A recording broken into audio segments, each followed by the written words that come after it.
Muti kuki ubukene mu miryango buguma bwiyongera cane muri iyo myaka iheze? Ku bwanje notanga insiguro nka zine. Insiguro ya mbere ni uko umwimbu mu Burundi wagabanutse cane.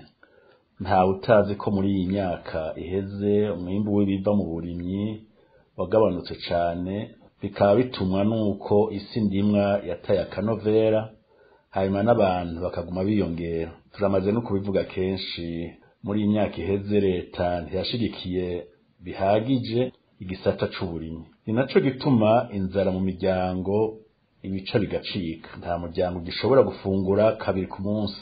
Nico gituma kandi uronsa agatoke, uduharage, utuboga, inyama canke ifi ashora mu isoko abigurisha menshi kuko biba bikenye. Ugasanga abakora mu miji nibo bifashe kurusha abandi. Eka no mahinguriro yo mu gihugu nayo nyene yaragize ingorane zerekeye cane cane umuyaga nkuba, ibitoro n'ibikoresho nkenerwa vyo muri ayo mahinguriro, na cane cane biva hanze. Amahinguriro nka Sosumo, Brarudi n'ayandi aragira ivyo bibazo. Murumva ntivyoroshe guhingura mu gihe umuyaga nkuba ucika buri minsi ibiri, mu gihe ibiciro vy'ibitoro biduga kenshi na kenshi, bigatuma mbere ibiciro vyo kwiyunguruza canke kwiyunguruza ibintu n'ibindi biduga, mu gihe kandi ihinguriro kanaka rirondera ibikoresho ku masoko ntibiboneke. Impamvu ya kabiri niyerekeye ibura ry'amafaranga y'agaciro yo kugura ibintu mu mahanga. Kuva mu mwaka w'ibihumbi 2015 leta y'u Burundi irafise ingorane zo kuronka amafaranga y'agaciro kugira ishobore guha abacuruzi bakeneye kurangura ibintu mu mahanga.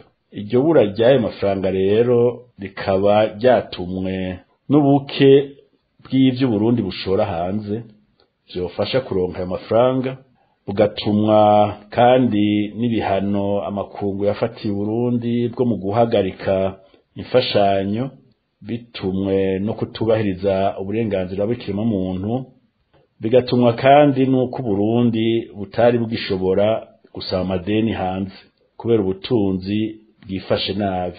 Nk'akarorero mu mwaka w'ibihumbi 2020 amafaranga yavuye mu vyo Uburundi bwashoye hanze mu mahanga ntiyashobora no gukwira 1/5 c'amafaranga y'agaciro akenewe yo kurangura ibintu hanze. Murumva rero ko ubutunzi bw'Uburundi bwifashe nabi. Nico gituma kandi muri banki nkuru y'igihugu ata mafaranga y'agaciro ahari. Ababishoboye baragerageza bakayaronderera hanze, naho bigoye bakayaronka ku giciro kiri hejuru, hanyuma ibicuruzwa vyabo navyo bishitse mu Burundi bakabigurisha umurengera. Impamvu ya gatatu yerekeye uburyo bubayabaye bw'abarundi. Ivyo navuze haruguru, yaba igabanuka ry'umwimbu mu vy'uburimyi, mu mahinguriro, izimba ry'amafaranga y'agaciro vyagize ingaruka cane ku biciro vy'ibiribwa, haba mu miji canke mu ntara zo hagati mu gihugu. Kandi imishahara nayo ikaba itigeze yiyongera, eka n'uburyo bw'abanyagihugu bugenda bugabanuka. Nico gituma abakozi ba leta, baba abarimu, abaganga canke abandi bibagora gushobora gutunga imiryango yabo, yaba ivyerekeye ibifungurwa, yaba ivyerekeye amashure y'abana, yaba ivyerekeye kwivuza, kwiyunguruza canke gufasha imiryango yabo ya ruguru n'ibindi. Impamvu ya kane niyerekeye ingaruka z'ikiza ca COVID-19. Imbere y'ico kiza abarundi batari bake, cane cane abakenyezi n'ugwaruka rwabuze ubuzi, baragerageza udukorwa tubayabaye tw'ubucuruzi, mbere bamwe na bamwe bakagenda mu bihugu duhana imbibe kurangura utuntu bacuruza, inyungu bakuyemwo igafasha imiryango yabo. Noneho ico kiza kiziye, utwo dukorwa twose twarahagaze, bituma na ya nyungu ihagarara, bisiga imiryango itari mike mwiherahere.